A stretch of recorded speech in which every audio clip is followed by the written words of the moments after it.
discuss once again the chapter of class 10 history. That is, the name of the first chapter is Ideas of History. हम लोग पिछले class में we had discussed the local history and military history. I mean local history and history of architecture. ये दो topic हम लोग yesterday discuss किए थे, पिछले क्लास में हम लोग डिस्कस किए थे. आज जो डिस्कस करेंगे वो हम लोग का टॉपिक होगा urban history and military history. ये दो टॉपिक आज हम लोग डिस्कस करेंगे. तो आइए सबसे पहले हम लोग समझ लें कि अर्बन हिस्ट्री क्या है. तो अर्बन मतलब सिटी बेस्ड. ओके, अर्बन मतलब सिटी बेस्ड. ओके, अर्बन मतलब सिटी बेस्ड. और अर्बन हिस्ट्री का जो स्टडी हम लोग करेंगे, why? Because how cities have left impact on history. Okay, that is why we study, that is the purpose of studying urban history. Okay, there's a very good historian by the name of Ashish Das, Dr. Ashish Das. इन्होंने 1976 में कहा, क्या कहा 1976 में, कि India में जो urban history है वो नॉन एग्जिस्टेंस, इसका कोई एग्जिस्टेंस नहीं है. ओके, लेकिन 1970s से अर्बन हिस्ट्री का स्टडी शुरू हुआ. ओके, लेकिन आशीष बॉस कहते हैं कि इसका इंडिया में कोई एग्जिस्टेंस नहीं है. एक दूसरे हिस्टोरियन है एस.एन. बैनर्जी, इन्होंने कहा है कि ये एक नेग्लेक्टेड सब्जेक्ट है इंडिया में. ये एक नेग्लेक्टेड सब्जेक्ट है इंडिया में. ओके, लेकिन बहुत से हिस्टोरियंस जो हैं वो अर्बन हिस्ट्री के बारे में वो स्टडी कर रहे हैं और उनका रिसर्च पेपर भी सामने आ रहा है. तो आइए सबसे पहले हम लोग देखते हैं कि अर्बन हिस्ट्री जो है, अर्बन जैसे फॉर एग्जांपल हम लोग ले लेते हैं जैसे कलकत्ता. ओके, कलकत्ता, तो कलकत्ता 1690 में इसको एस्टैब्लिश किया गया. ओके, जॉब चार्नक साहब ने तीन गांव को मिलाकर, okay, Satnauti, okay, Kalikata and Govindapur, Satnauti, Kalikata and Govindapur, तीन गांवों को मिलाकर कलकत्ता का एस्टैब्लिशमेंट 1690 में जॉब चार्नक साहब ने रखा. Okay, and that came, and what is Calcutta today? We know very well. Okay, we are staying in Bengal, and what is the importance of Calcutta? We know very well. Okay, Calcutta became the heart and soul. Okay, heart and soul and pulse of the freedom movement. Okay, that is why Gopal Krishna Gokhale had said, what Bengal thinks today, India will think tomorrow, because the main center of the movement of Bengal was Calcutta. Okay, Calcutta was so important. Okay, and Calcutta is also called city of joy. Calcutta is also called city of culture. Okay, city of culture. अब बाद में ये जो British government ने 3 presidencies का establishment किया, वो था कलकत्ता, वो था बम्बई और वो मद्रास. ओके, तो Calcutta was also the presidency, okay, and main presidency of east India company. Okay, east India company. उसके बाद हम लोग अगर और आगे बढ़ेंगे तो हम लोग बम्बई के बारे में देखेंगे. ओके, बम्बई के बारे में, बम्बई जिसको अभी हम लोग मुंबई कहते हैं, ये 1996 में शिवसेना वालों ने इसको बम्बई से मुंबई बनाया, क्योंकि मुंबई एक अम्बा, ओके, गॉडेस अम्बा जिसको मराठी में मदर कहते हैं, ओके, उसके नाम पे बम्बई को चेंज करके 1996 में बम्बई बनाया गया. और बम्बई को हम लोग कहते हैं बिजनेस सिटी, बम्बई को कहते हैं सिटी ऑफ ड्रीम्स. ओके, और बम्बई में हम लोग का बॉलीवुड भी वही है. ओके, बम्बई में.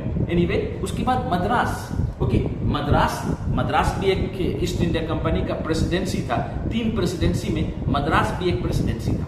ओके, तो ये जो एस्टैब्लिशमेंट हुआ, ओके, सिटी का, ओके, तो इसका इम्पैक्ट 3 प्रेसिडेंसीज का इम्पैक्ट, कलकत्ता, बम्बई और मद्रास का जो इम्पैक्ट देखते हैं ईस्ट इंडिया कंपनी या ईस्ट गवर्नमेंट, ब्रिटिश गवर्नमेंट पर, वो बड़ा फार रीचिंग है. It's very important. Okay, it's very important. Why? Because these three cities played very important role for the construction of modern history. Okay, modern. तो इस तरह से हम लोग रिलेट कर सकेंगे सिटी का हिस्ट्री से. ओके, आइए और आगे हम लोग बढ़ते हुए चले. कुछ हिस्टोरियंस हैं, ओके, कुछ हिस्टोरियंस हैं जिन्होंने अर्बन हिस्ट्री के सिलसिले से रिसर्च बेस्ड बुक लिखा है, जिसमें एक नाम है स्टेफन थुनस्टॉर्म, THUNSTURM, थुनस्टॉर्म। नेक्स्ट हिस्टोरियन है रोनाल्ड टेलर, ओके। उसके बाद है रॉय पॉटर, उसके बाद है निखिल सरकार, उसके बाद है सोमेंद्रनाथ मुखोपाध्याय, ओके। उसके बाद है PT नायर, ओके। ये सब हिस्टोरियंस बुक्स लिखे हैं, ये सब हिस्टोरियन अर्बन हिस्टोरियन के स्पेशलिस्ट हैं, ओके।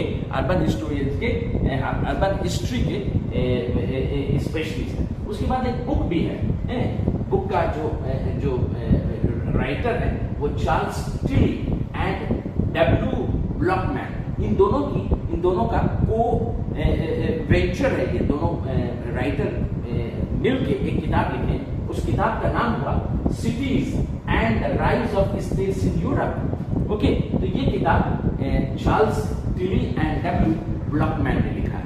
तो ये आपका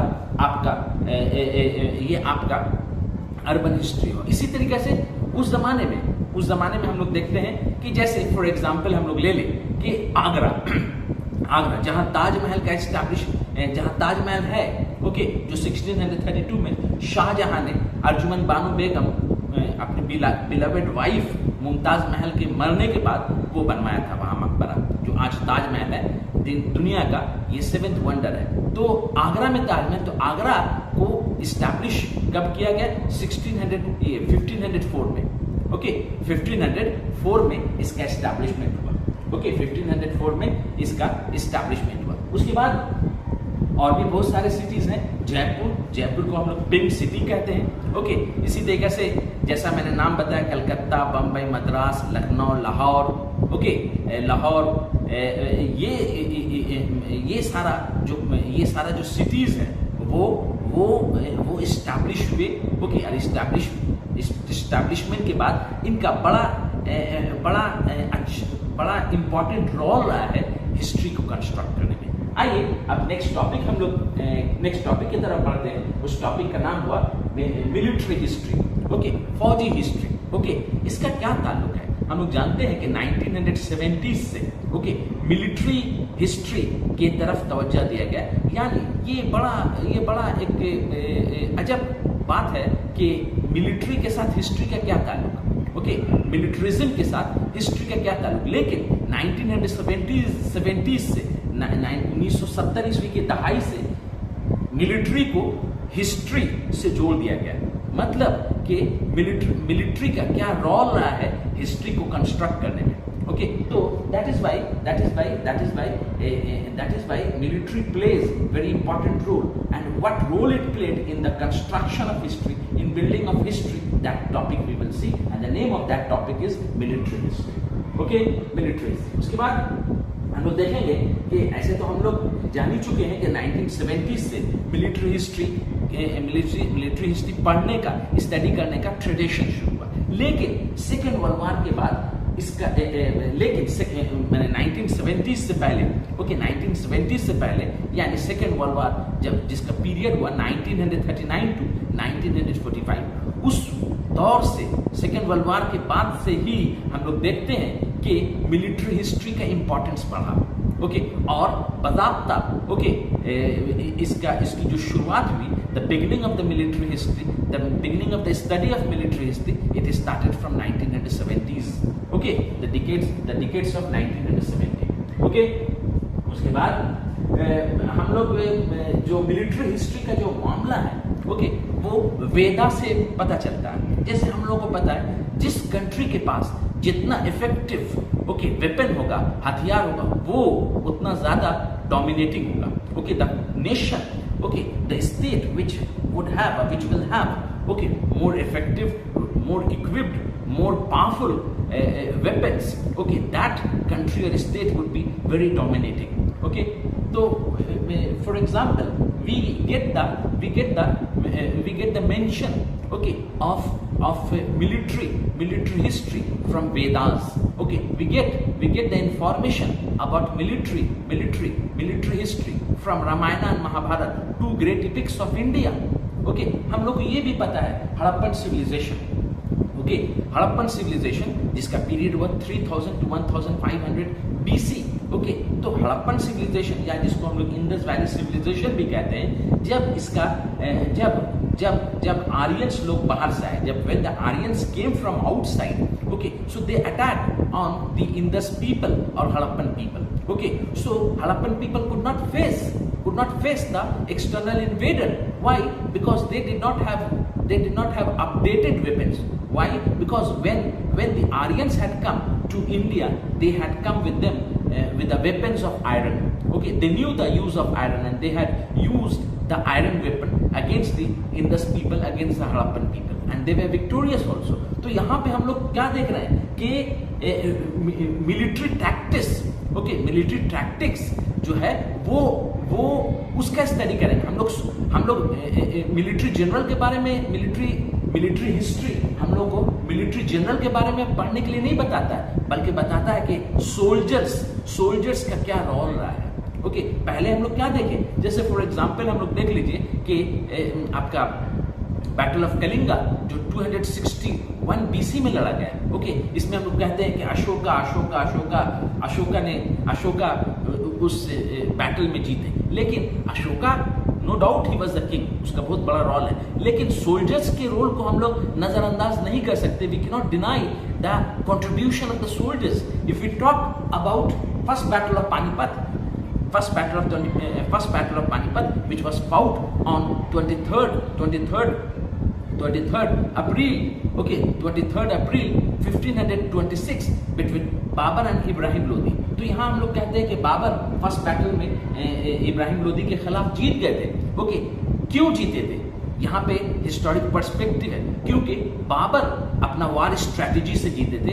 बाबर अपने साथ कैनन, ओके, तोप लाए थे। He had first introduce in Asia, okay, cannon, तोप, ओके, अगेंस्ट इब्राहिम लोदी। तो इब्राहिम लोदी के पास तो बहुत सारा फौज था, 1,50,000 फौज था, और बाबर जहीरुद्दीन मोहम्मद बाबर के पास सिर्फ 12,000 फौज था, लेकिन उनके पास वार स्ट्रैटेजी था, उनके पास वेपन था।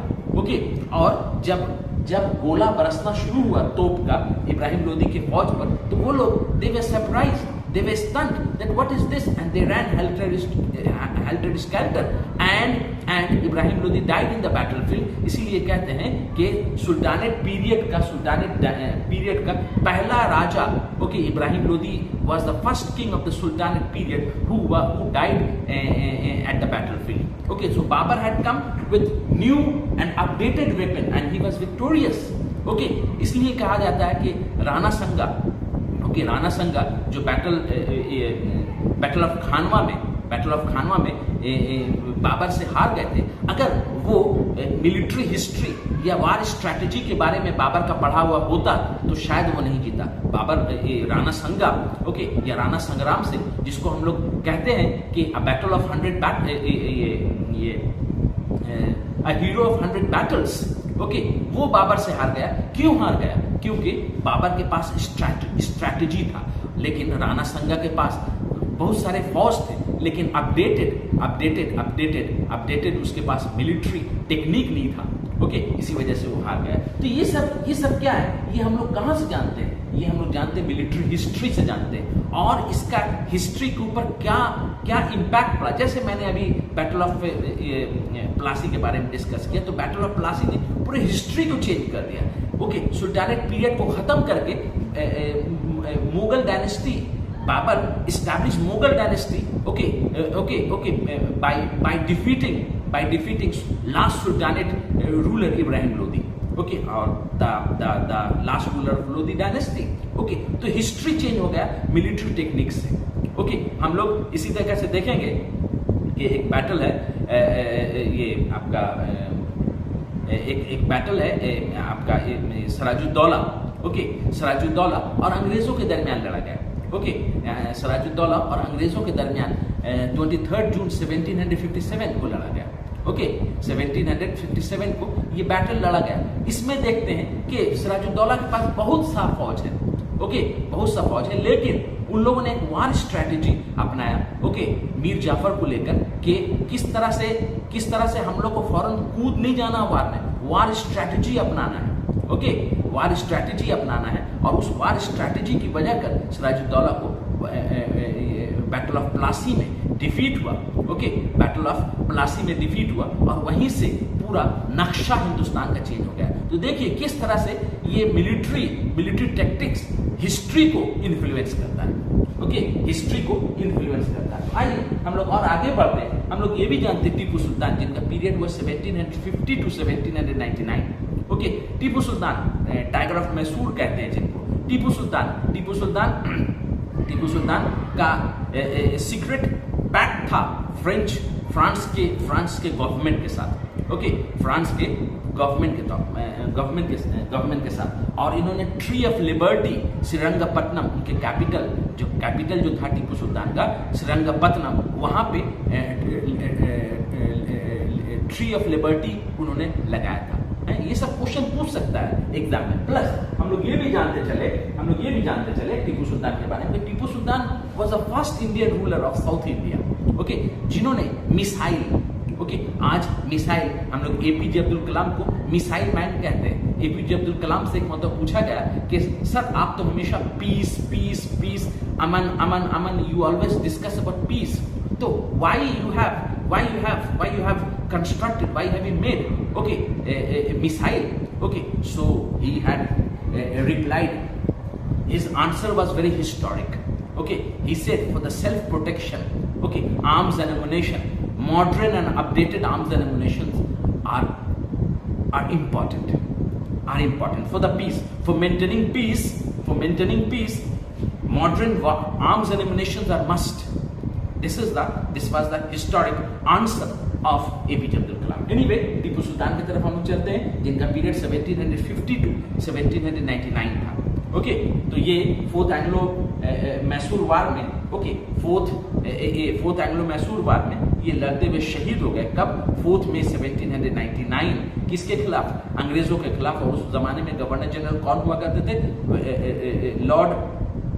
लॉर्ड वेलेस्ले, जिनका पीरियड 1798 टू 1805। इन्होंने टीपू सुल्तान को डिफीट दिया और टीपू सुल्तान भी गद्दारी की वजह कर he became martyr, he was assassinated in the battlefield. Anyway, Tipu Sultan's contribution in military history is very important, very significant. Why?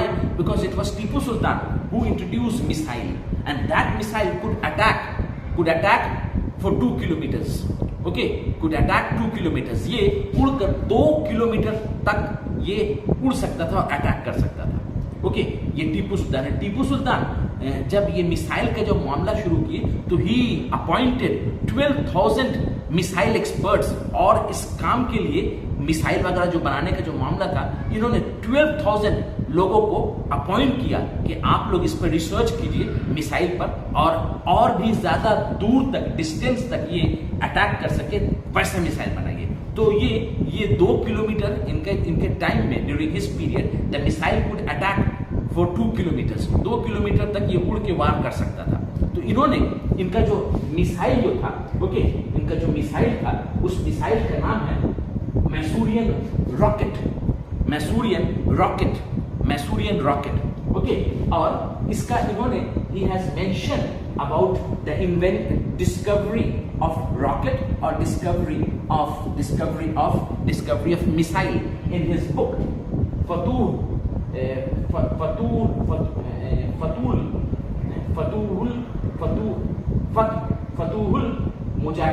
फतूहुल Mujahideen. इस किताब में टीपू सुल्तान ने अपने मिसाइल की डिस्कवरीज के बारे में पूरा जिक्र किया। आइए जरा डिटेल्स होते चला जा रहा है, आइए हम लोग शॉर्ट करते हैं।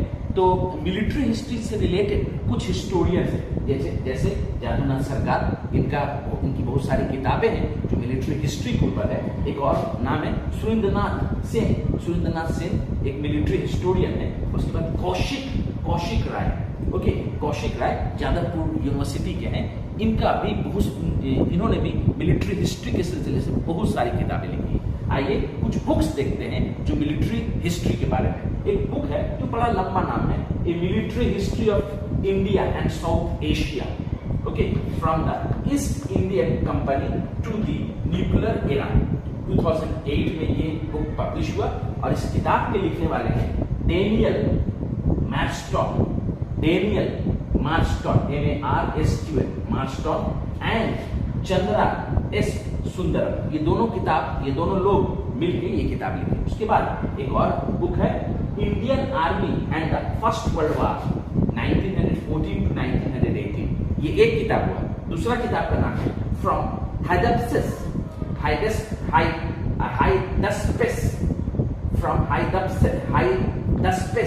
to Kargil, a history of warfare in India from 326 BC to 1999 AD।